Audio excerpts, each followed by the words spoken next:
ठीक है, तो इसके इलेक्ट्रिक फील्ड हमने कल ड्रॉ किए थे, इस तरह होंगे। मतलब सारे डायरेक्शन में इस पॉइंट से ओरिजिनेट होने वाली जो भी लाइंस होंगी सारे डायरेक्शन में इस तरह होंगे ना। Yes sir. अब इस तरह क्यों होंगे वो भी हमने देखा था, क्योंकि अगर कोई पॉजिटिव चार्ज हम रखते हैं फॉर एग्जांपल यहाँ पे, तो उस पे फोर्स इस डायरेक्शन पे लगेगा। ठीक है, ठीक है सर। और इसी तरह माइनस क्यू के भी कैसे होंगे।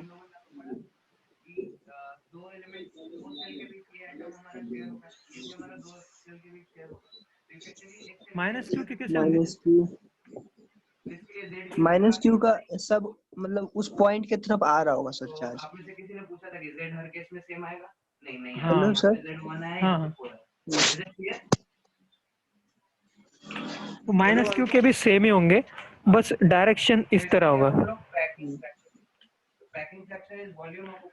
तो हम एक चीज यहाँ से कंक्लूड कर सकते हैं कि हमने ये भी देखा था कि इलेक्ट्रिक फील्ड जो है वो इस पॉइंट पे ज्यादा होगा यहाँ से। मतलब जितना पॉइंट इस चार्ज के पास में होगा उसका उतना इलेक्ट्रिक फील्ड का जो मैग्नीट्यूड है वो ज्यादा होगा, ये भी देखा था ना। ठीक है सर। क्योंकि इलेक्ट्रिक फील्ड क्या होता है, एफ बाय क्यू होता है ना। कोई भी चार्ज स्मॉल क्यू है उस पे एफ फोर्स लगता है, तो F by Q electric field होता है। तो अगर ये पॉइंट चार्ज अगर पास में होगा तो ये एफ ज्यादा होगा, इसकी वजह से ई भी ज्यादा होगा। अगर ये क्यू हमने दूर रखा तो क्या होगा, फोर्स भी कम होगा और ई भी कम होगा। तो जितना ज्यादा पास में होगा उतना ज्यादा इलेक्ट्रिक फील्ड ज्यादा होगा ना। सिमिलरली निगेटिव चार्ज के केस में भी सेम है, जितना पास में होगा उतना इलेक्ट्रिक फील्ड का मैग्नीट्यूड भी ज्यादा होगा। अब आप ये कैलकुलेट कर सकते हैं कि अगर यहाँ से आर डिस्टेंस पे एक पॉइंट है, इस पॉइंट पे इलेक्ट्रिक फील्ड का वैल्यू कितना होगा बताइए। एक पॉजिटिव चार्ज कैपिटल क्यू के आर डिस्टेंस पे इलेक्ट्रिक फील्ड कितना होगा। F by Q sir. हाँ, उसका वैल्यू निकालिए कितना होगा।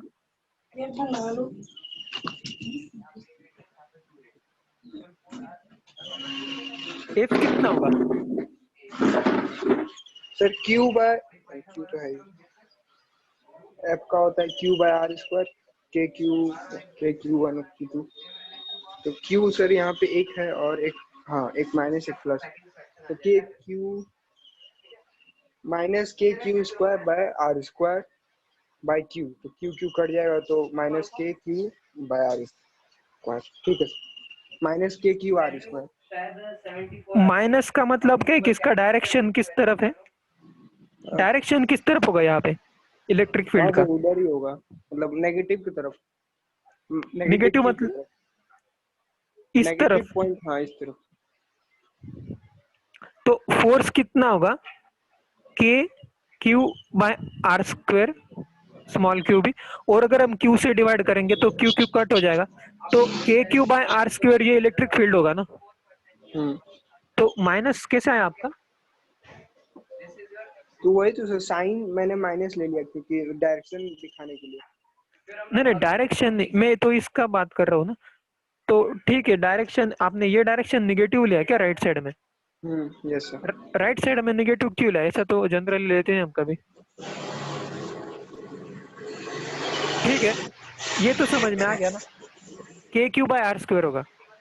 ठीक है, अगर कोई पॉइंट अगर हम यहाँ से 2r डिस्टेंस पे ले, मतलब यहाँ पे, तो इस जगह पे अगर कैलकुलेट करेंगे आप तो ये आ जाएगा के क्यू बाय 2r का स्क्वायर, मतलब ये के क्यू बाय 4r स्क्वायर हो जाएगा।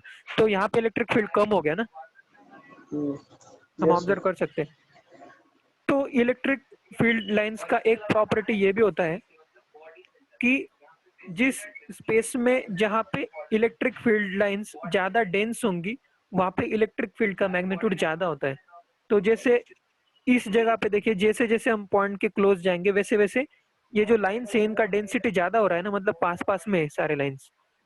अब जैसे जैसे दूर जाएंगे वैसे डेंसिटी कम हो जाएगी क्योंकि दूर दूर है लाइन्स।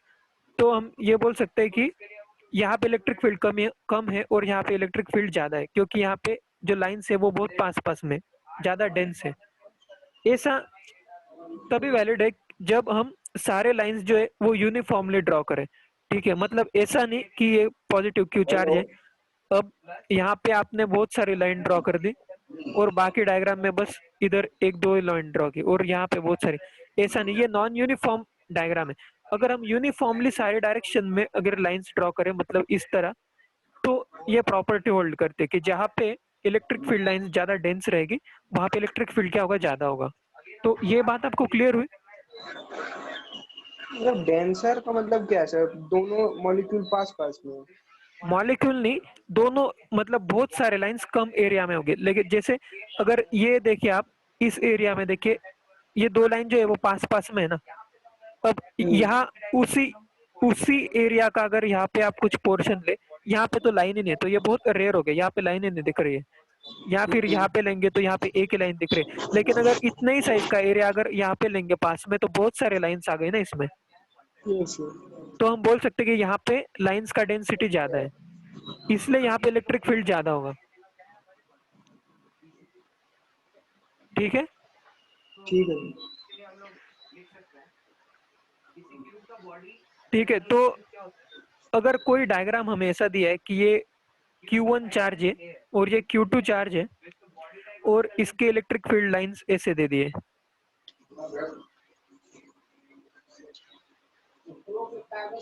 और जो Q2 है इसके इलेक्ट्रिक फील्ड लाइंस का भी डायग्राम हमें दिया है, वो हमें दिया है इस तरह,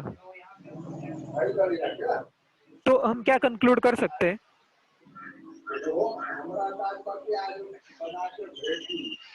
Q1 is more denser than Q2।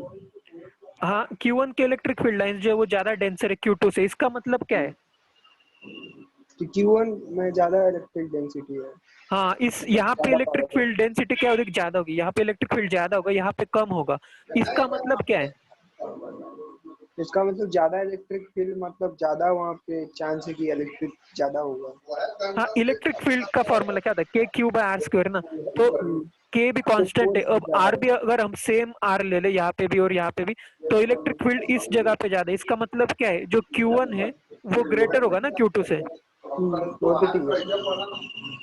तो ऐसे भी क्वेश्चन आ सकते हैं कि जहाँ पे ज्यादा डेंसिटी है इलेक्ट्रिक फील्ड लाइंस की वहां पे इलेक्ट्रिक फील्ड ज्यादा है, उसका मतलब है कि ये चार्ज का वैल्यू जो है वो इससे ज्यादा है, तो Q1 ग्रेटर देन Q2।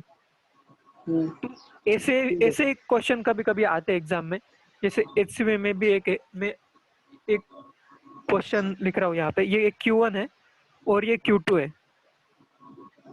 ठीक है, अब हमें इसके इलेक्ट्रिक फील्ड लाइंस का डायग्राम दिया है, वो है इस तरह।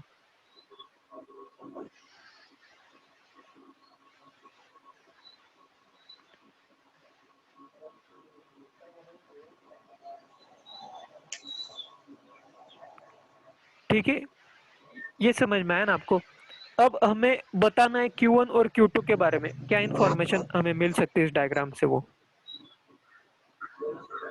कि सर एक तो K1 पॉजिटिव है, K2 नेगेटिव है, क्यों मतलब क्यों है ये क्यों? क्योंकि उससे मतलब इलेक्ट्रिक फील्ड लाइंस बाहर निकल रही है और हाँ Q2 हाँ, से तो इलेक्ट्रिक। Q1 जो है वो पॉजिटिव है, ठीक है, ये सही है, और Q2 जो है वो निगेटिव होगा, ये भी ठीक है। और और Q1 ज्यादा डेंसर है, Q2 कम डेंसर है सर। हाँ, इसका मतलब क्या है, Q1 जो चार्ज है वो ज्यादा है ना, हाँ Q1 चार्ज ज्यादा है, Q2 मतलब चार्ज कम। Q1 और Q2 का अगर हम मैग्नीट्यूड कंपेयर करें तो Q1 का मैग्नीट्यूड जो होगा वो Q2 से ज्यादा होगा, ये हम बोल सकते हैं ना। Yes sir.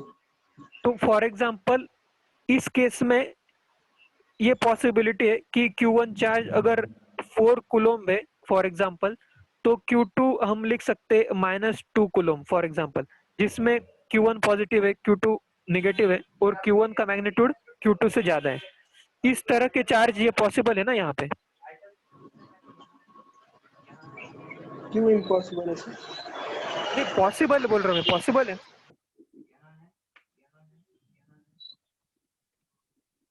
Hello, hello. Sir ऐसे ही इम्पॉसिबल है। इम्पॉसिबल नहीं, ये 4 कूलोम्ब और -2 कूलोम्ब ये पॉसिबल वैल्यू है ना Q1 और Q2 का, इस डायग्राम के हिसाब से। हाँ, पॉसिबल तो है, ठीक है सर। हाँ, ऐसे ही एक एग्जांपल दे रहा हूँ मैं, मतलब ये कुछ भी हो सकता है।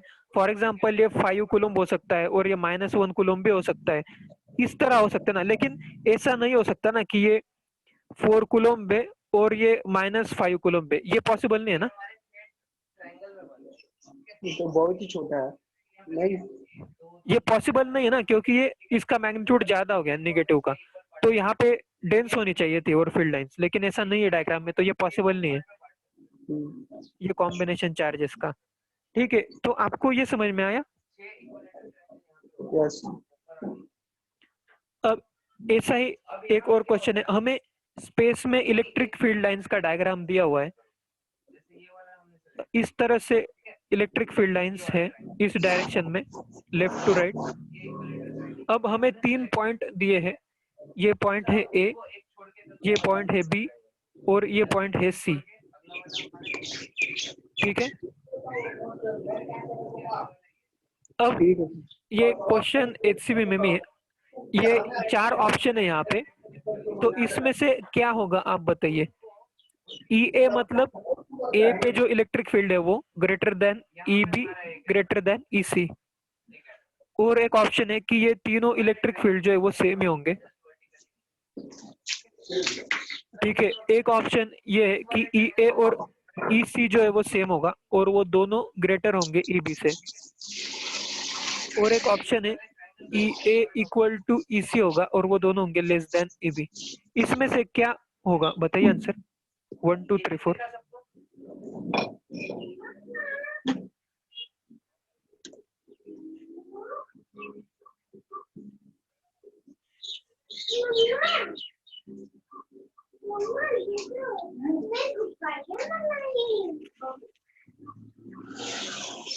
सर थर्ड होगा।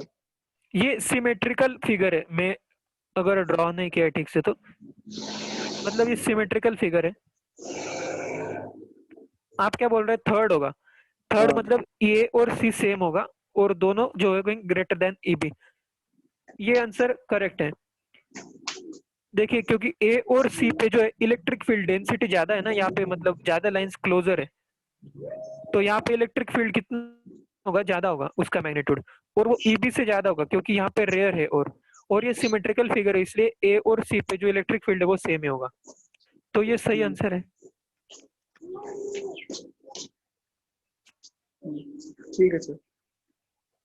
ठीक है, तो ऐसे क्वेश्चन तो हो जाएंगे ना, ये बहुत इजी क्वेश्चन है।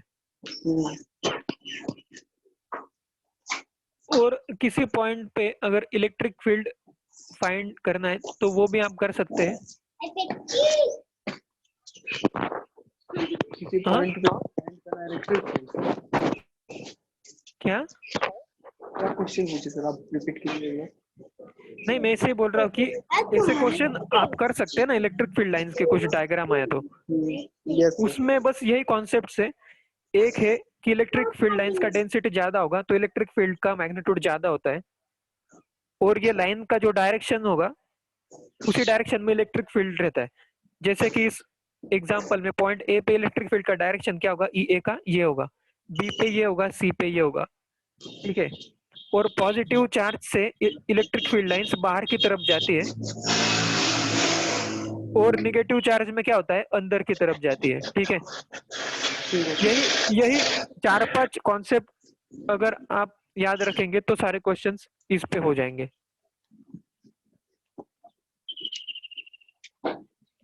ठीक है, अब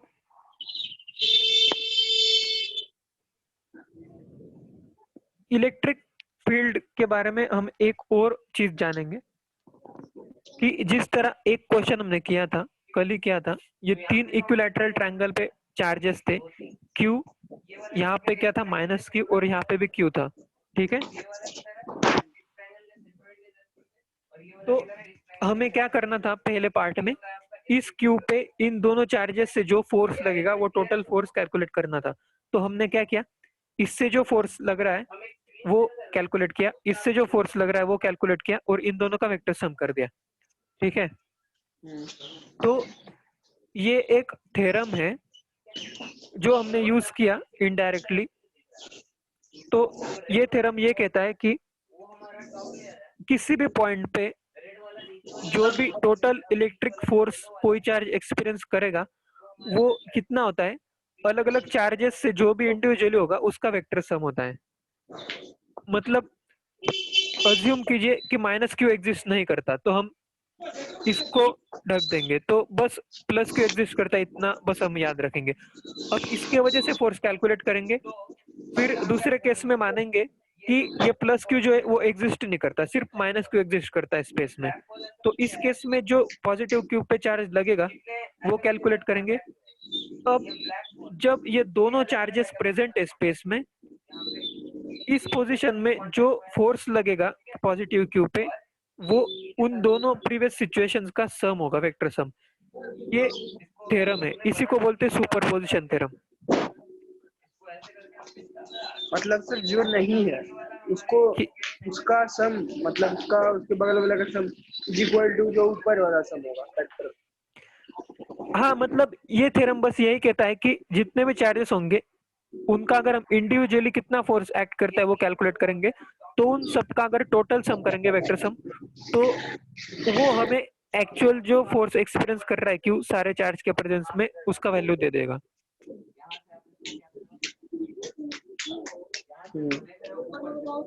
ये मतलब बहुत ऑब्वियस थ्योरम है।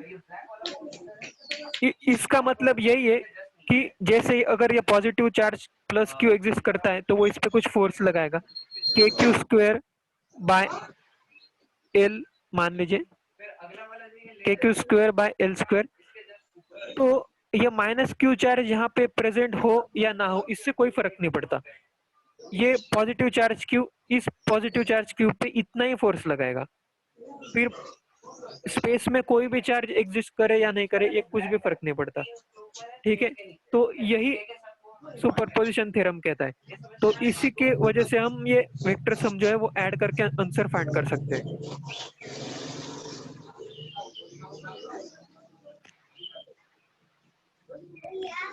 ठीक है, ये क्लियर है ना ये थ्योरम? तो ये थ्योरम तो ऑब्वियस है, हमने कल यूज भी किया, लेकिन ऐसे बोर्ड एग्जाम में आप लिख सकते हैं कि using this theorem we can calculate force. ठीक है, ठीक है।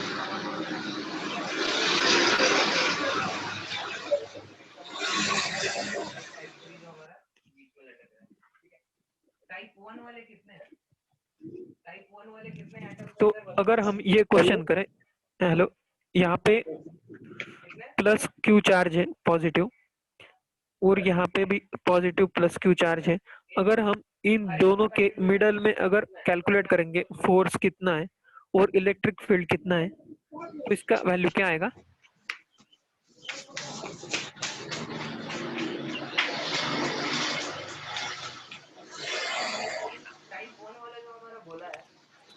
क्या आएगा बताइए?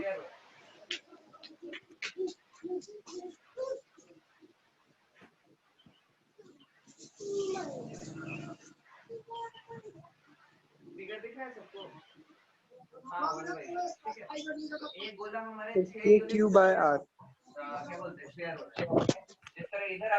इस मिडल वाले पॉइंट में अगर कोई चार्ज क्यू रखा है तो उस पर फोर्स कितना लगेगा और इलेक्ट्रिक फील्ड कितना होगा इस पॉइंट पे। अच्छा, ये डिस्टेंस आप कुछ भी मान सकते हैं, मान लीजिए ये टोटल डिस्टेंस जो है वो है एल।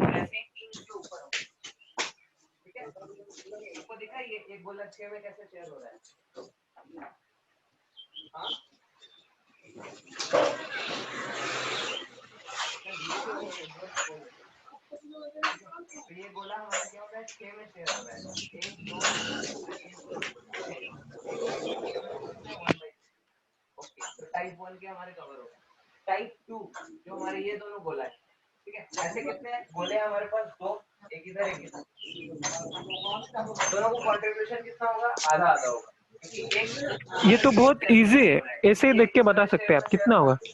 सर 4 के क्यू बाय एल स्क्वायर। क्या है ये?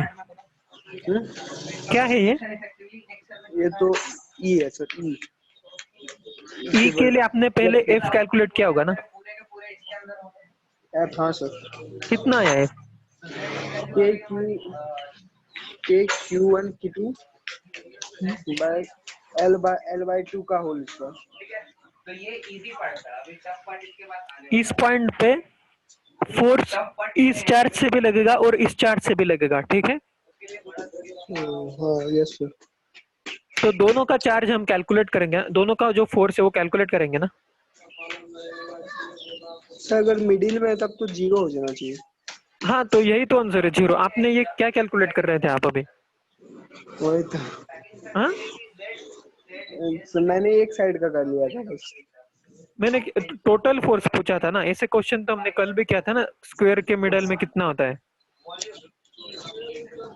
तो इसमें तो कैलकुलेट करने का जरूरत ही नहीं, सेम चार्ज सेम डिस्टेंस पे ऑपोजिट साइड में, तो इससे जो भी फोर्स लगेगा सेम ही फोर्स इससे भी लगेगा ऑपोजिट डायरेक्शन में, तो टोटल फोर्स कितना हो जाएगा? जीरो। तो इलेक्ट्रिक फील्ड भी कितना हो जाएगा? जीरो। यस तो सर। हम ये कैलकुलेट कर रहे हैं, इसका मतलब है हम इनडायरेक्टली सुपरपोजिशन थ्योरम यूज कर रहे हैं कि ये जो चार्ज के वो फोर्स उतना ही लगा रहा है जितना अगर ये नहीं होता तब लगा था। मतलब मान लीजिए ये क्यू एग्जिस्ट नहीं करता, तो जितना फोर्स लगा रहा है वो कैलकुलेट किया हमने। फिर अगर ये एग्जिस्ट नहीं करता तो इससे जो फोर्स लग रहा है वो कैलकुलेट किया। फिर अब ये दोनों एग्जिस्ट करते तो इस केस में क्या होगा? उन दोनों प्रीवियस केसेस का सम हो जाएगा, vector sum.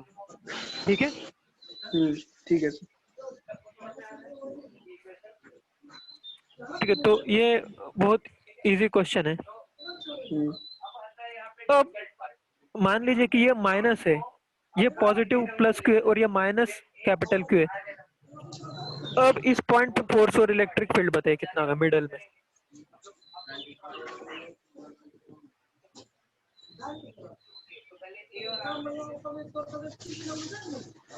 Sir please repeat the question.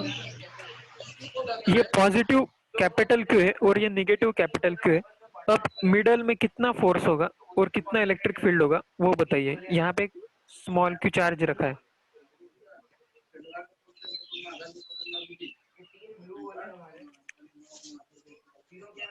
आपस में कांटेक्ट है, ठीक है। बोलेगा रेडियस कितना आर,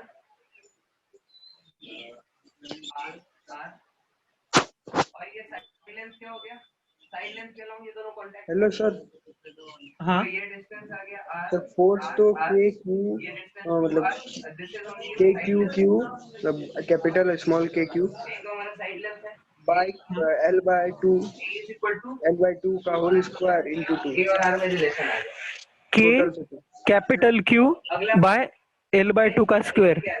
और छोटा क्यू से ऊपर हाँ और इंटू टू होल पे टू पूरा। हाँ यही आया क्या? हाँ सर यही फोर्स है। हाँ सही है। और इसका डायरेक्शन क्या होगा? डायरेक्शन इधर लेफ्ट साइड राइट साइड। हाँ राइट साइड। राइट साइड होगा ना।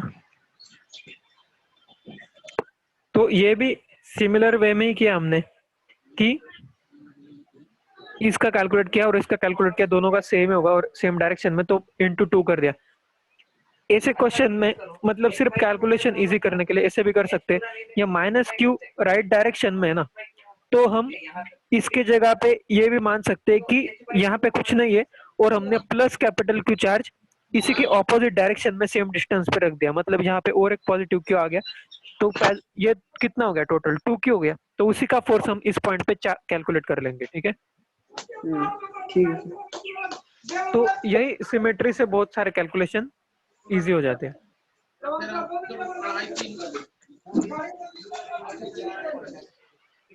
ठीक है।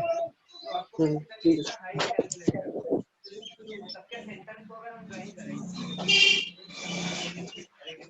Hello sir. हाँ अब ये स्क्वायर वाला जो क्वेश्चन किया था हमने, इसी में अगर बहुत सारे हम सॉल्व कर सकते हैं। ये मिडल जो पॉइंट है सेंटर स्क्वायर का, यहाँ पे आपको इलेक्ट्रिक फील्ड का वैल्यू फाइंड करना है और जो यहाँ पे कॉर्नर्स पे जो चार्जेस है उनका वैल्यू दिया है। ये कॉर्नर पे जो चार्ज है यहाँ पे दिया है 15 क्यू, यहाँ पे दिया है 17 क्यू, ठीक है। यहाँ पे दिया है 3 क्यू और यहाँ पे दिया है क्यू। अब इस मिडल के पॉइंट में आपको इलेक्ट्रिक फील्ड का वैल्यू निकालना है और इस स्क्वायर का जो लेंथ है वो है L। तो यहाँ पे थोड़ा प्रॉब्लम आपका ध्यान से देखो इसको कैसे करना है। इस स्पेस का रुको बड़ा डायग्राम बना इसको मिटा रहे ठीक है, अब इसका जरूरत नहीं है अपने को।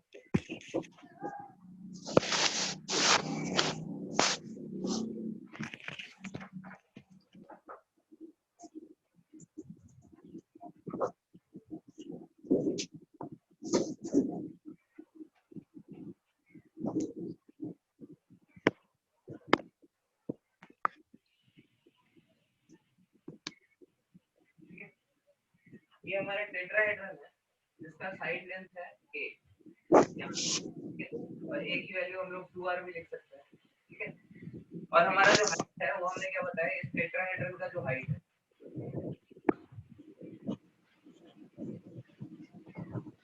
ये एंगल 90 डिग्री होगा, ठीक है। 3D में इसको समझने का कोशिश करो, यहाँ पे ये एंगल 90 डिग्री कैसे होगा। ये जो हाइट है आपका, this height only is sy, ठीक है। तो यहाँ पे आप लोग को पाइथागोरस थ्योरम लगाना पड़ेगा, ठीक है। कौन से ट्रायंगल में? ट्रायंगल ए बी में, ठीक है। Triangle ABC is a right angle triangle which is right angle at C, ठीक है। सबको दिख रहा है ये राइट एंगल ट्रायंगल कैसा है? टेट्राहेड्रन के ऊपर से बेस के सेंटर पे एक लाइन ड्रॉ करो, ठीक है। तो बेस के तो परपेंडिकुलर हो रहा है क्या ये क्वेश्चन? टेट्राहेड्रन के ऊपर वाले पॉइंट से उसके बेस के सेंटर पे एक लाइन ड्रॉ करो, वो सर्कल के परपेंडिकुलर होता है। तो इसके लिए ही हमने वही किया है, ये इसका एल्टीट्यूड है जो बेस के परपेंडिकुलर है, ठीक है। अब इस ट्रायंगल में आप लगा दो। हेलो, हो रहा है क्या ये क्वेश्चन? यस सर हो रहा। AB is equal to ये भी बहुत इजी है, अभी हमने ऊपर जो डिस्कस किया उसी का अगर आप यूज करेंगे तो। ट्रायंगल का जो सेंट्रोइड है उसका वर्टेक्स से डिस्टेंस, तो सेंट्रोइड क्या करता है, मीडियन को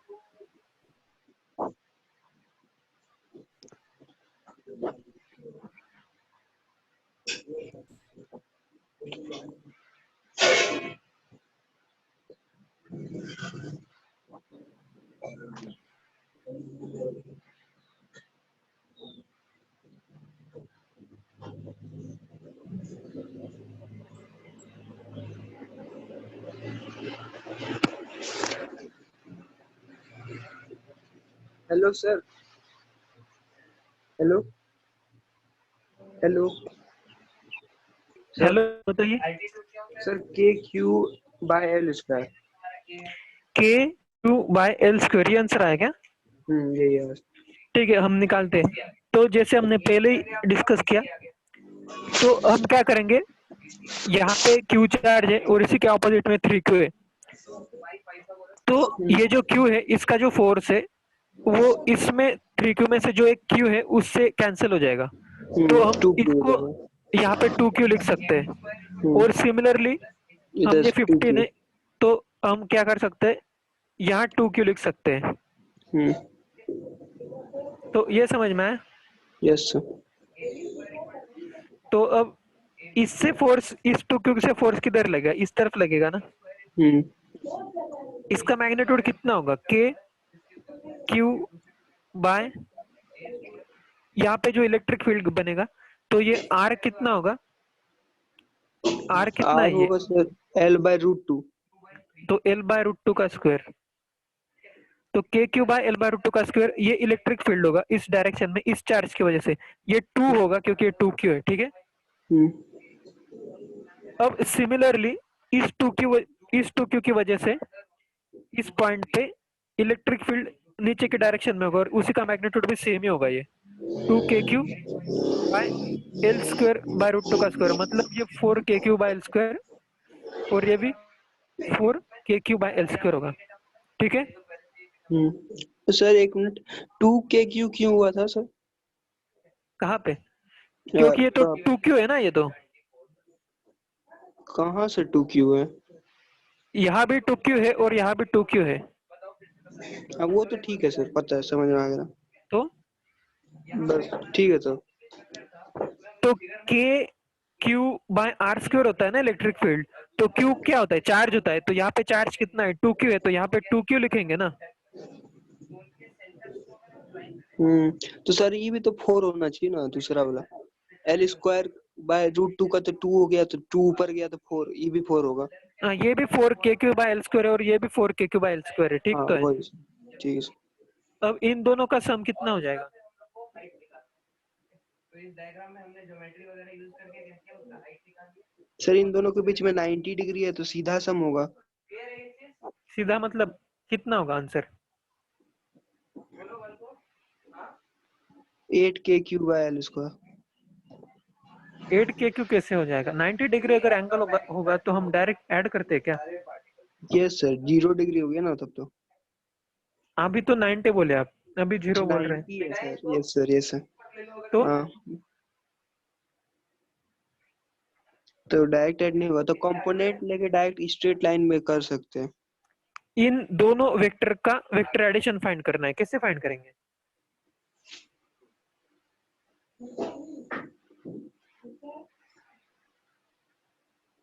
सर cos 90 तो 0 होता है, तो हाँ तो a square plus b square का whole plus 2ab cos theta होता है, तो cos थीटा 0 हो गया, तो इस तरह root a square plus b square हो जाएगा। हाँ तो हाँ तो आंसर सॉल्यूशन कुछ बताइए। अलग है।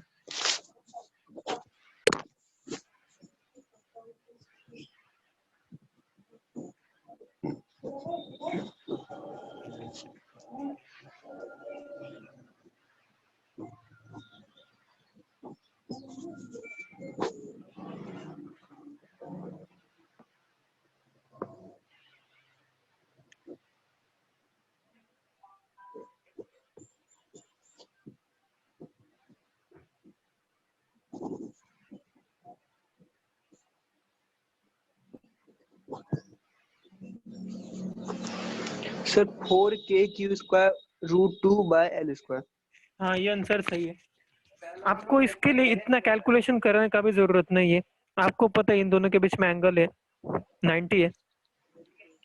अगर आप दोनों वेक्टर का एडिशन हम कैसे करते हैं, एक के पीछे एक रखते हैं ना, तो ये वेक्टर इस तरह हो गया।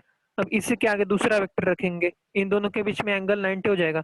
तो हमें क्या चाहिए, सम चाहिए, तो सम ये होगा ना। Yes sir. इन दोनों का मैग्नीट्यूड सेम है, मतलब ये आइसोसेलेस राइट एंगल ट्रायंगल है, तो ये 45 होगा, ये 45 होगा। अब अगर इसका लेंथ हमें दिया है L, तो इसका लेंथ कितना होगा? हाँ ये तो मैंने 45 याद डिग्री। करने को बोला था आपको, 45 45 90 डिग्री के ट्रायंगल का और 30 60 90 एंगल का ट्रायंगल का। हम लोग देखते हैं याद नहीं, L45 तो L/√2। L/√2 मतलब इसका हाइपोटेनस जो है वो साइड से छोटा होगा। नहीं सर, नहीं, तो गलत है।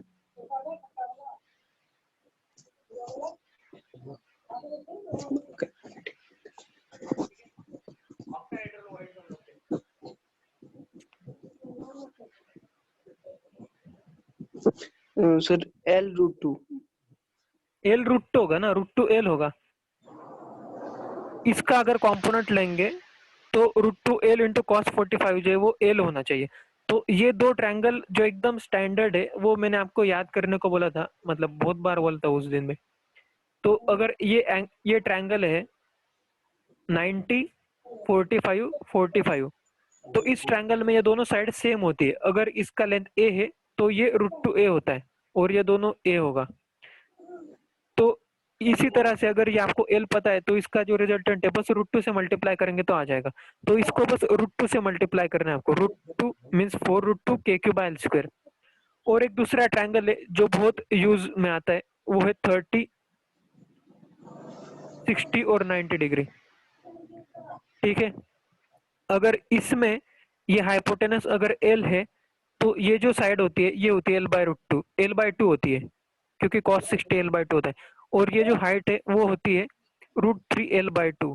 अगर ये याद रहेगा तो आपको इतना कैलकुलेशन करने की जरूरत ही नहीं, आप वेक्टर ऐसे ही देख के ऐड कर सकते हैं।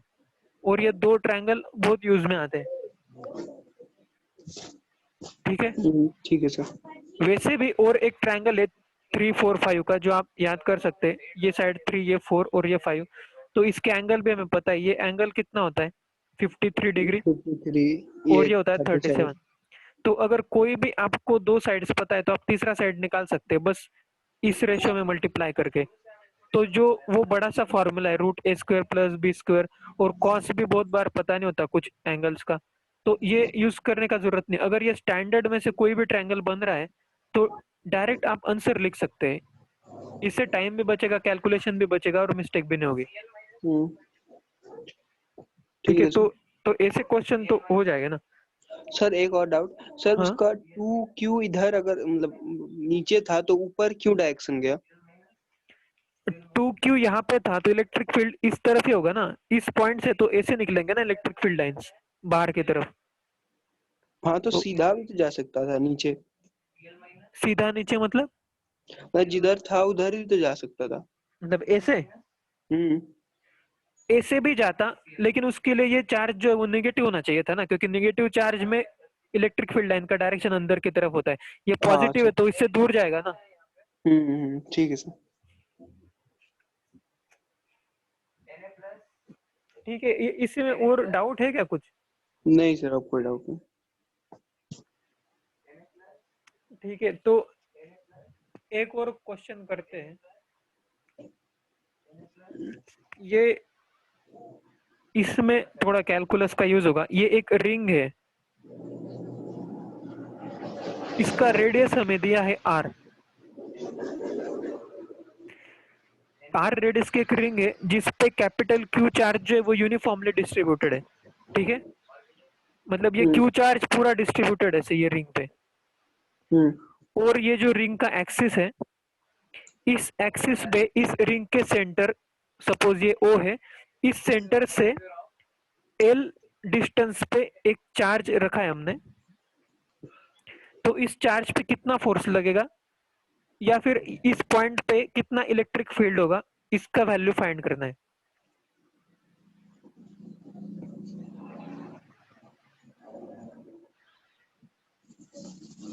क्वेश्चन क्लियर है आपको? एक और प्लस हमारे इधर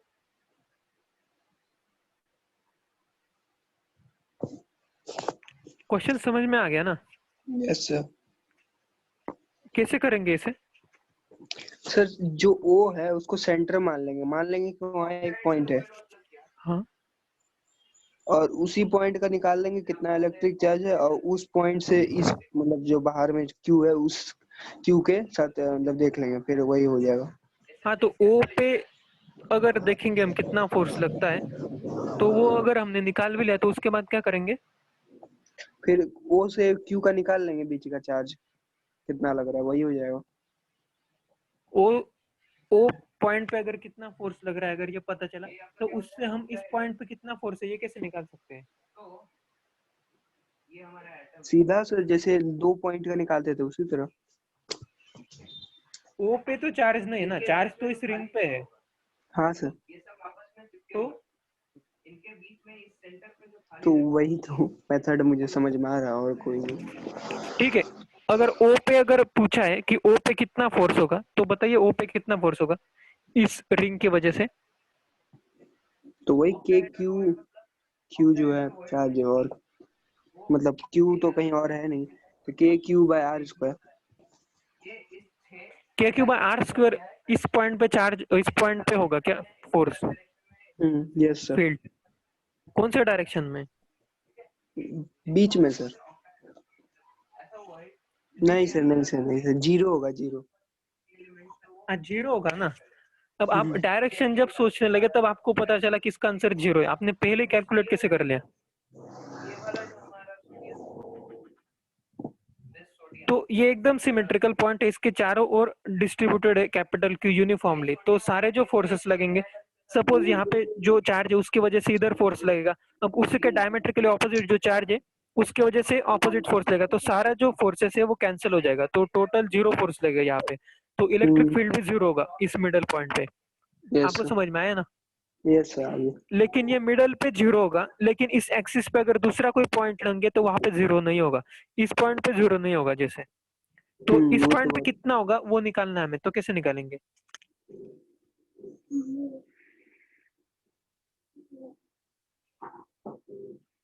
सर इंटीग्रेट कर देंगे किसको इंटीग्रेट करेंगे?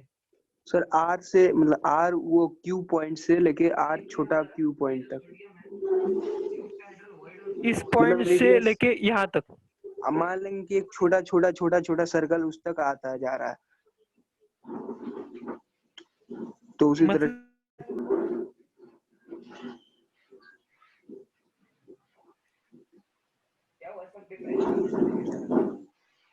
नहीं ये भी ठीक मैं नहीं है। बताता हूँ, ये एक सर्कल है ना, मतलब रिंग है। तो अगर हम इसे बहुत सारे छोटे छोटे पार्ट्स में डिवाइड कर देंगे, सपोज ये एक छोटा पार्ट है, अब ऐसे बहुत सारे पार्ट है, अब मैं बाकी पार्ट का कंसीडर नहीं कर रहा हूँ, बस इस छोटे पार्ट का कंसीडर कर रहा हूँ। इस पे कुछ चार्ज होगा, एकदम छोटा चार्ज, अब उसकी वजह से यहाँ पे कुछ फोर्स लगेगा ना। Yes sir. वैसे ही सारे पार्ट्स लगा मिलके इस पॉइंट में फोर्स लगाएंगे।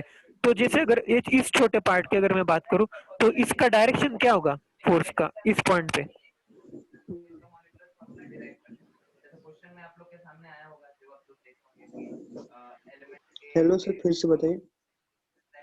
ये जो पॉइंट होगा यहाँ पे, मतलब छोटा चार्ज होगा, इस चार्ज की वजह से इस पॉइंट पे फोर्स का डायरेक्शन कहाँ होगा?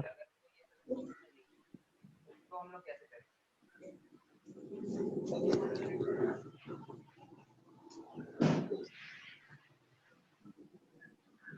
क्लोरीन कितना है? ठीक है, क्लोरीन को हम फाइंड करते बीच में होगा सर, मतलब क्यू। Hello sir. हाँ बताइए। कैपिटल क्यू और स्मॉल क्यू के बीच में जो डिस्टेंस है। हाँ ये डिस्टेंस है, अब बताइए। हाँ उसी के बीच में से। उसी के बीच में मतलब? उसी के बीच में चार्ज मतलब 0 होगा, तो डायरेक्शन दोनों का एक दूसरे का अपोजिट होगा। हाँ मैं पूछ रहा हूँ कि इस पॉइंट पे इलेक्ट्रिक फील्ड का डायरेक्शन क्या होगा इस चार्ज की वजह से, इस पॉइंट पे जो चार्ज है उसकी वजह से?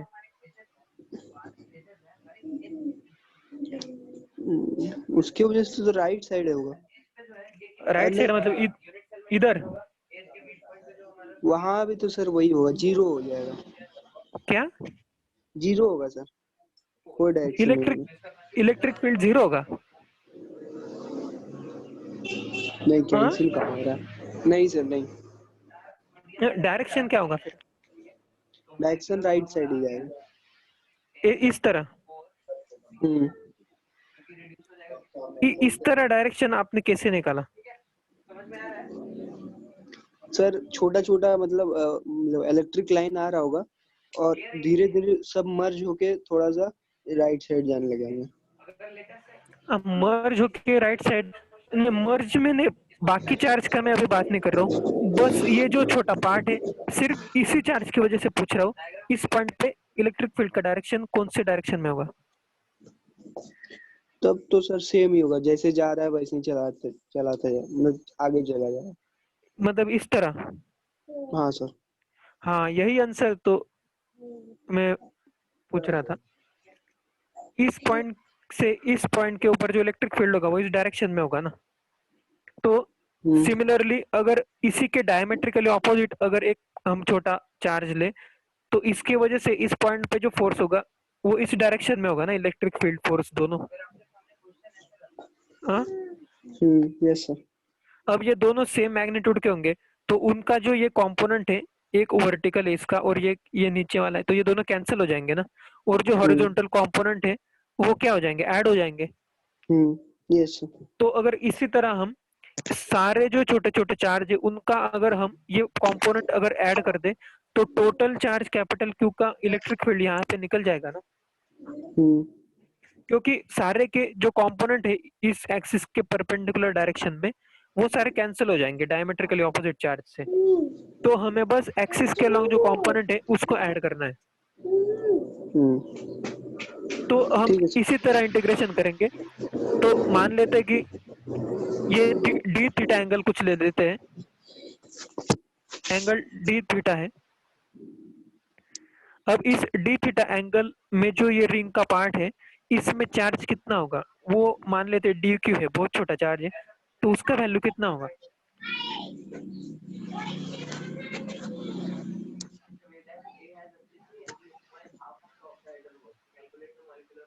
Sir D Q. हाँ, डी क्यू का वैल्यू क्या होगा? डी क्यू का line D D D D pi R square. इसमें आप सिंपल यूनिटरी मेथड से कर सकते हैं कि 360 डिग्री में कैपिटल क्यू चार्ज डिस्ट्रीब्यूटेड है, तो डी थीटा एंगल में कितना होगा, उससे आपको डी क्यू पता चल जाएगा। हेलो, तो आ जाएगा ना, कितना आएगा ये आएगा capital Q into D theta upon 2 पाई। ये सिंपल यूनिटरी मेथड है। अब ये तो आ ही जाएगा आपसे, मतलब मुझे लगता है ऐसा, पता नहीं, मतलब टाइम भी लग सकता है, लेकिन ये तो बहुत इजी है। तो अगर हम इस छोटे जो डी क्यू है, इसका अगर इलेक्ट्रिक फील्ड यहाँ पे निकाले तो वो कितना होगा, K D Q by R square. R square क्या है, इसका स्क्वायर। अब इसका स्क्वायर कितना होगा, ये राइट एंगल ट्रायंगल है, तो हाइपोटेनस का स्क्वायर मतलब R square plus L square. ये समझ में आया? Yes sir. तो के डी क्यू बाय, ये क्या है, इलेक्ट्रिक फील्ड का है, इलेक्ट्रिक फील्ड का हमने क्या निकाला, मैग्नीट्यूड। अब इसका अगर हम इस एक्सिस के डायरेक्शन में अगर कंपोनेंट लेंगे तो क्या होगा, ये जो थीटा है इसका कॉस लेना पड़ेगा हमें, कॉस थीटा। अगर कॉस थीटा का वैल्यू अगर आप इसी ट्रायंगल से निकालेंगे, क्योंकि ये एंगल भी थीटा है, तो कॉस थीटा क्या हो जाएगा, एल अपॉन ये hypotenuse, means L upon root R square plus L square, ये कॉस थीटा हो जाएगा। ठीक है, तो कॉस थीटा का अगर आप वैल्यू यहाँ पे रखेंगे तो ये कंपोनेंट आ जाएगा। और फिर अगर हम इसे इंटीग्रेट करें, ये थीटा का वैल्यू अगर हम 0 to 2 पाई कर दे, तो हमें टोटल इलेक्ट्रिक फील्ड मिल जाएगा इस डायरेक्शन में, राइट के डायरेक्शन में। ठीक है,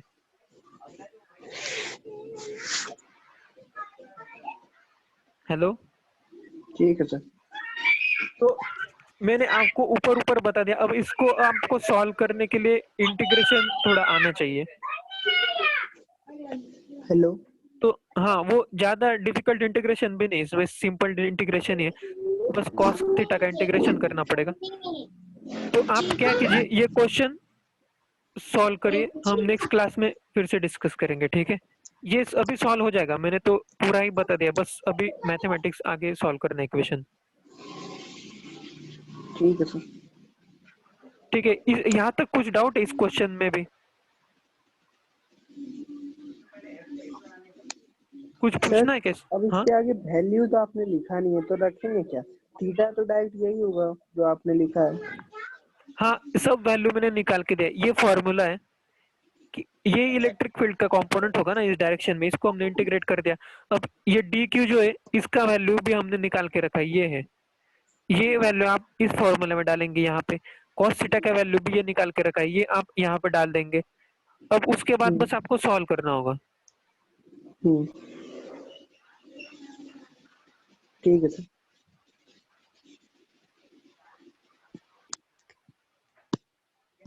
ठीक है,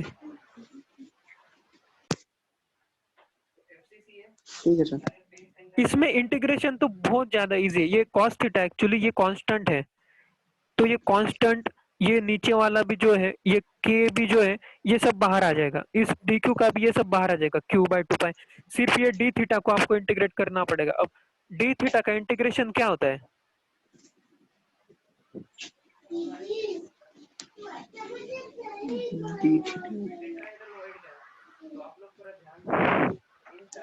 थीटा स्क्वायर बाय 2। थीटा का इंटीग्रेशन होता है थीटा स्क्वायर बाय 2, लेकिन सिर्फ डी थीटा है तो इसका इंटीग्रेशन क्या होता है, थीटा होता है, बस थीटा। अब ये एकदम ज्यादा बेसिक है, पता नहीं आपको मैथमेटिक्स में शायद पढ़ा है नहीं, इसलिए नहीं पता, तो ये बस थीटा होगा। अब उसमें आप बस 0 to 2 पाई डाल देंगे तो ये हो जाएगा 2 पाई। तो इसमें इंटीग्रेशन भी ज्यादा कुछ डिफिकल्ट नहीं, एकदम बेसिक है। आप करिए ट्राई, नहीं तो हम कल फिर से सॉल्व करते हैं स्टेप बाय स्टेप। ठीक है, ठीक है, ठीक है। Thank you sir, bye.